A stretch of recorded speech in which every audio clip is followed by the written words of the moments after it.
There is a quiet assumption baked into modern life. So quiet, most people never question it. Walk into any supermarket in any major city, and you are met with abundance. Endless rows of fresh produce. Shelves stacked with grains, meats, packaged goods from every corner of the world. Strawberries in winter, avocados year-round, coffee sourced from continents away, brewed in seconds. It feels permanent. It feels guaranteed. But it isn't. What we are witnessing today is not the beginning of a food crisis. It is the early visibility of one that has been forming for decades, hidden beneath globalization, masked by efficiency, and sustained by systems that were never designed to last under pressure. The modern food system is often praised as one of humanity's greatest achievements. And in some ways it is. We produce more food than ever before in history. Global agricultural output has skyrocketed. Technological advances from synthetic fertilizers to genetic modification have made it possible to feed billions. And yet, that's precisely the contradiction. Because despite producing more food than we need, hunger is rising. That shouldn't be possible. But it is. The problem is not production. It's fragility. Our global food system operates like a finely tuned machine optimized for speed, efficiency, and profit. Crops are grown in one region, processed in another, packaged in a third, and consumed somewhere entirely different. Supply chains stretch across oceans. Storage is minimized. Inventory is just in time. It works until something breaks. And things are breaking. Climate instability is no longer a distant threat. It is actively reshaping agriculture. Droughts are lasting longer. Floods are becoming more severe. Seasons are shifting in ways farmers can't predict. Crops that once thrived in certain regions are failing not gradually, but suddenly. At the same time, soil, the very foundation of our food supply, is degrading. Decades of industrial farming have stripped nutrients from the land. What looks fertile on the surface is often chemically sustained rather than naturally resilient. We are farming on borrowed time. And then there's water. Agriculture consumes roughly 70% of the world's freshwater supply. Rivers are shrinking. Aquifers are being drained faster than they can refill. Entire regions that once supported stable food production are now facing chronic water shortages. But here's what makes this crisis different from others. It doesn't announce itself all at once. There is no single moment where everything collapses. Instead, it creeps. Prices rise slightly, then sharply. Certain foods disappear temporarily, then more frequently. Supply becomes inconsistent. Quality declines. People adapt until they can't. For those in wealthier countries, the warning signs are subtle. A spike in grocery bills, empty shelves during disruptions, a sense that something feels off. But for millions around the world, the crisis is already here. Food insecurity is not an abstract concept. It is a daily reality. Entire populations are being pushed to the edge, not because food doesn't exist, but because access to it is becoming unstable, unpredictable, and increasingly unequal. And here's the uncomfortable truth. The systems we rely on are not built to withstand prolonged stress. They were built for growth, not resilience. So when multiple pressures hit at once, climate, conflict, economic instability, the system doesn't bend. It fractures. What we're seeing now are the first cracks, not the collapse. Not yet. But the illusion of abundance is starting to fade. And when that illusion disappears, what remains is a system far more fragile than most people are prepared to face. If the first illusion is abundance, the second is control. We like to believe that global systems, especially something as essential as food, are managed, monitored, and ultimately stable. That somewhere, someone is in charge. That disruptions are temporary, solvable, contained. But the modern food system is not controlled in the way people imagine. It is coordinated. Yes. Connected. Absolutely. But controlled? Not really. What exists instead is a dense web of interdependent nations relying on imports, corporations managing supply chains across continents, and markets reacting instantly to even the smallest signals of disruption. This system works remarkably well, until it doesn't. Because interdependence creates efficiency, but it also creates vulnerability. Take a single example: grain. A significant portion of the world's wheat supply comes from a handful of regions. When everything is stable, this concentration allows for scale and cost efficiency. But when disruption hits, whether through war, extreme weather, or political instability, the ripple effects are immediate and global. Prices spike. Exports halt. Countries that depend on imports scramble to secure supply. And suddenly, a localized problem becomes a global crisis. We've seen this pattern before, but never at the scale we are approaching now. The issue isn't just that shocks happen, it's that they are now happening simultaneously. Climate events don't wait for geopolitical stability. Conflicts don't pause for harvest seasons. Economic downturns don't consider supply chain recovery. Everything overlaps, and the system, designed for optimization, has very little buffer. Over the past few decades, redundancy has been systematically removed. Surplus backup supply, surplus storage, local self-sufficiency has been replaced by lean efficiency. It's cheaper, faster, more profitable, but it comes at a cost. When there is no slack in the system, even small disruptions create outsized consequences. A delayed shipment becomes a shortage. A shortage becomes a price surge. A price surge becomes political instability. And instability feeds back into the system, creating even more disruption. This is how a food crisis spreads, not as a single catastrophic event, but as a chain reaction. And perhaps the most dangerous aspect of this system is how invisible these dynamics are to the average person. Most people don't see supply chains. They see shelves. As long as those shelves are stocked, the system appears intact. But shelves are the end of the story, not the beginning. By the time shortages reach consumers, the underlying problems have already been in motion for months, sometimes years. Which brings us to another uncomfortable reality. By the time a food crisis feels real, it is already well underway. There is no early warning siren, no clear moment of recognition, just a gradual shift from stability to strain, from strain to disruption, from disruption to crisis. And because this transition is slow and uneven, it is easy to dismiss, easy to rationalize, easy to ignore, until it's not. There is also a deeper structural issue, one that is rarely discussed. The global food system is not designed primarily to feed people.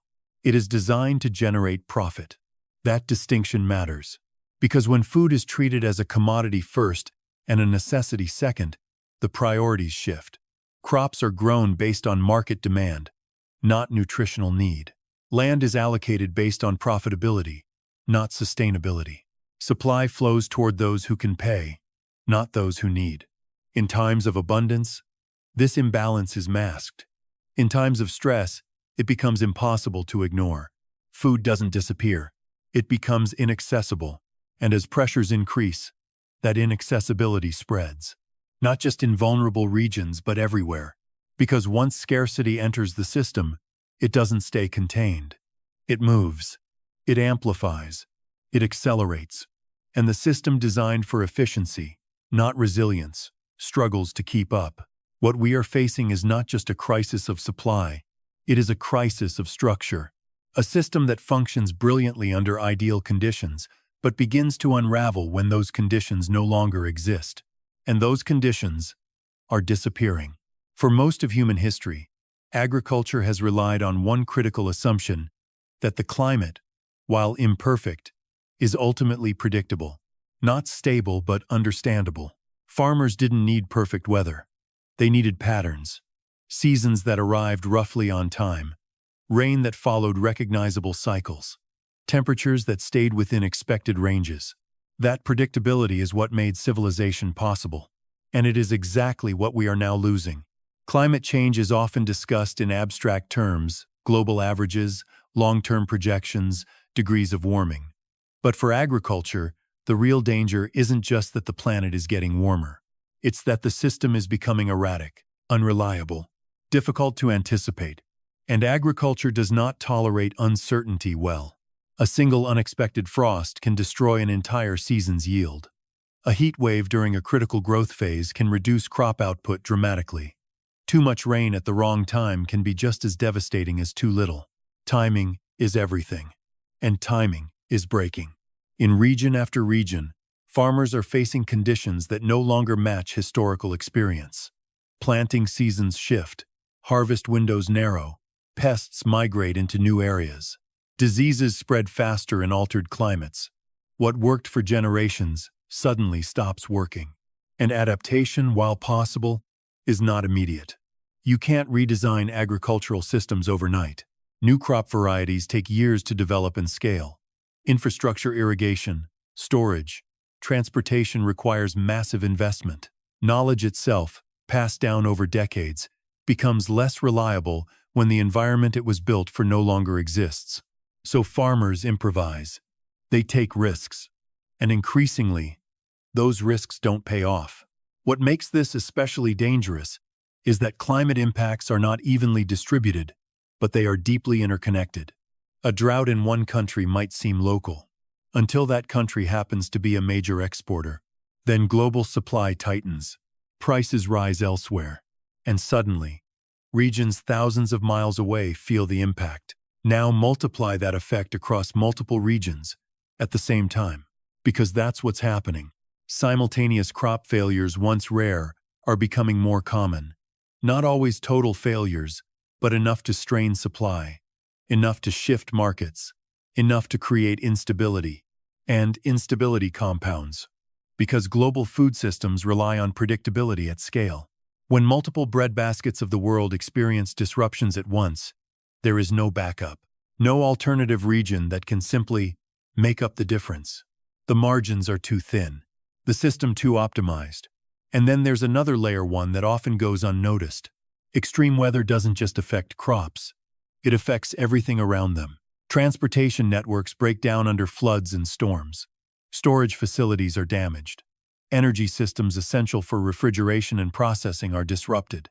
Labor forces are displaced. Even if food is produced, getting it to where it needs to go becomes harder, slower, more expensive, and sometimes impossible. This is how climate transforms from an environmental issue into a systemic one. It doesn't just reduce supply. It destabilizes the entire chain. And unlike other disruptions, economic, political, even technological climate operates on a scale that is difficult to contain. You can negotiate a trade agreement. You can resolve a conflict. But you cannot negotiate with a shifting climate system. You can only adapt. And adaptation, at the scale required, is slow, expensive, uneven. Which brings us to a critical point. The global food system was built during a period of relatively stable climate conditions. Those conditions no longer exist. Yet the system has not fundamentally changed. We are still operating as if the past is a reliable guide to the future. Planting based on outdated patterns. Planning based on historical averages. Assuming that disruptions are temporary, not structural. But what if they're not? What if what we're seeing is not a series of anomalies but a new baseline? Because if that's the case, then the implications are profound. It means that the system isn't just under stress, it's misaligned with reality. And a system that no longer matches the environment it depends on doesn't gradually adjust. It eventually fails. Not all at once, but piece by piece, season by season, until what once felt stable becomes something else entirely. Uncertain, unpredictable, and increasingly difficult to rely on. At a certain point, a food crisis stops being about food. It becomes about power. Because when access to something essential becomes unstable, it doesn't just create hardship, it reshapes relationships. Between nations, between governments and citizens, between those who have and those who don't. Food, in that context, is no longer just nourishment. It is leverage. Historically, food has always carried political weight. Control over fertile land, water sources, and trade routes has shaped empires, fueled conflicts, and determined the rise and fall of entire civilizations. But in a globalized system, that power becomes more diffuse and more concentrated at the same time. Diffuse, because supply chains stretch across borders. Concentrated, because a relatively small number of actors control key parts of those chains. A handful of countries dominate exports of staple crops. A limited number of corporations control processing, distribution, and pricing mechanisms. Financial markets influence food prices in ways that have little to do with actual supply and demand on the ground. Under stable conditions, this structure hums quietly in the background. Under stress, it becomes volatile. When food supply tightens, countries don't respond cooperatively. They respond defensively. Export restrictions are imposed to protect domestic supply. Strategic reserves are hoarded. Trade agreements are reconsidered or abandoned entirely. From a national perspective, this makes sense. From a global perspective, it accelerates the crisis. Because every restriction reduces available supply on the international market. Every act of protection creates scarcity elsewhere. And scarcity drives competition. Not just economic competition, but political tension. Countries that rely heavily on imports find themselves in increasingly precarious positions. They are forced to negotiate under pressure, often paying higher prices or accepting unfavorable terms just to secure basic supply. And when they can't, the consequences are not abstract. They are immediate. Food prices rise. Public frustration grows. Protests emerge. Governments face instability, not because of ideology, but because of something far more basic. People cannot afford to eat. This is not speculation. It has happened before. But what makes the current trajectory more concerning is the scale. We are moving toward a world where multiple regions experience food stress simultaneously. And when that happens, there is no outside system to stabilize the situation. No surplus region untouched by disruption. No easy redistribution. Everyone is, to some degree, exposed. And exposure changes behavior. Trust erodes. Cooperation becomes harder. Short-term survival takes priority over long-term stability. This dynamic doesn't just play out between countries, it plays out within them. As food prices rise, inequality becomes more visible, more tangible, more difficult to ignore. For wealthier populations, higher prices are an inconvenience. For others, they are a breaking point. And that gap matters. Because when basic necessities become unevenly accessible, social cohesion begins to fracture. People start asking different questions. Not just, why is this happening? But, why is it happening to me and not to them? That shift from shared challenge to perceived injustice is where instability deepens. Governments attempt to respond. Subsidies, price controls, emergency imports. But these measures are often reactive, not structural. They address symptoms, not causes. And they are difficult to sustain. Because the underlying pressures, climate, supply chain fragility, resource constraints don't disappear. They persist. They intensify. And over time, the ability to manage perception becomes less effective than the reality people experience daily. There is also a quieter transformation taking place, one that receives far less attention. Food is increasingly becoming a strategic asset. Nations are investing in securing farmland abroad. Corporations are consolidating control over seeds, fertilizers, and logistics. Technologies that influence production data systems, climate modeling, genetic engineering, are becoming points of competitive advantage. This is not just about feeding populations. It's about securing influence. Because in a world where food is less stable, those who can guarantee access hold a different kind of power, and those who cannot become dependent. Dependency, in this context, is not just economic. It is political. It shapes decisions, alliances, and vulnerabilities in ways that extend far beyond agriculture, which leads to a difficult but necessary realization. The global food crisis is not just a humanitarian issue.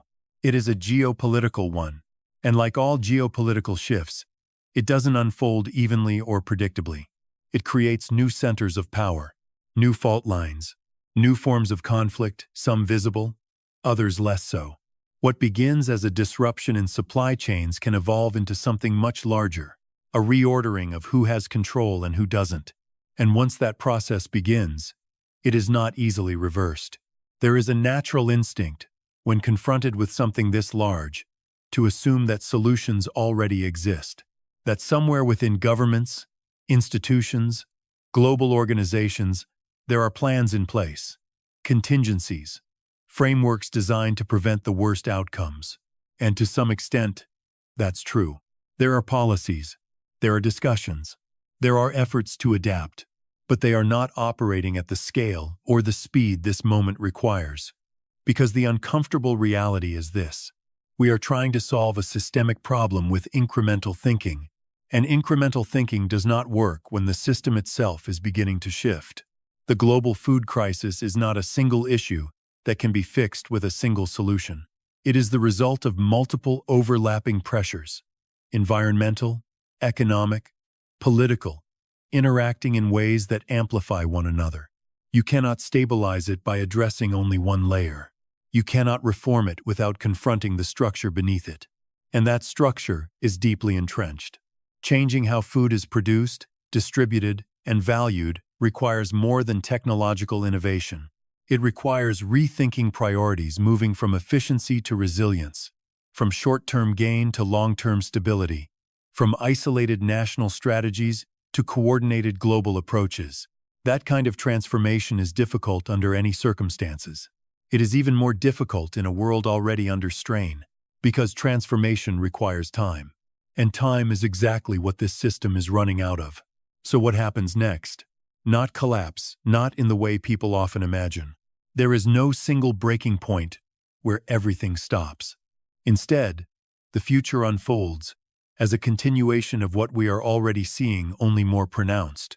More volatility, more frequent disruptions, more regions experiencing instability at the same time. Food doesn't disappear, but it becomes less reliable, more expensive, more unevenly distributed. For some, this will look like inconvenience. For others, it will reshape daily life. Diets will change not by choice, but by necessity. Certain foods will become seasonal again, not because of preference, but because supply can no longer sustain constant availability. Price fluctuations will become the norm rather than the exception. And slowly, almost imperceptibly, expectations will adjust. What once felt guaranteed will start to feel uncertain. What once felt abundant will begin to feel conditional. This is how systemic change embeds itself, not through sudden shock, but through gradual normalization. People adapt. They always do. But adaptation has limits. And those limits are not evenly distributed. The burden will fall disproportionately on those with the least flexibility, the least resources, the least margin for error, which raises a final question not just about systems, but about choices. Because while the trajectory is shaped by large forces, it is not entirely predetermined. There are paths forward. They are just difficult.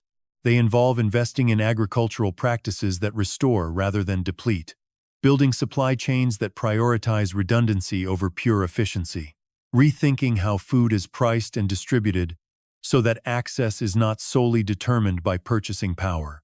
They involve cooperation, real cooperation at a time when global trust is fragile. And perhaps most importantly, they require recognizing the problem for what it is. Not a temporary disruption, not a distant risk, but an unfolding reality. Because the most dangerous phase of any crisis is not when it is at its peak. It is when it is still emerging, visible enough to act, but still easy to ignore. That is where we are now. The global food crisis has not arrived in the dramatic way people expected. There has been no single moment of recognition, no clear declaration, just a series of signals, subtle, then stronger, then harder to dismiss. And still, much of the world continues as if those signals are temporary, as if the system will correct itself, as if the future will resemble the past. But systems do not correct themselves when the conditions they depend on have fundamentally changed. They either adapt or they break. And right now, we are somewhere in between, not fully stable, not fully disrupted, but moving steadily, quietly toward a reality that fewer and fewer people are prepared to face. The crisis has already begun. The only question left is how far it will go, before we decide to respond, as if it's real.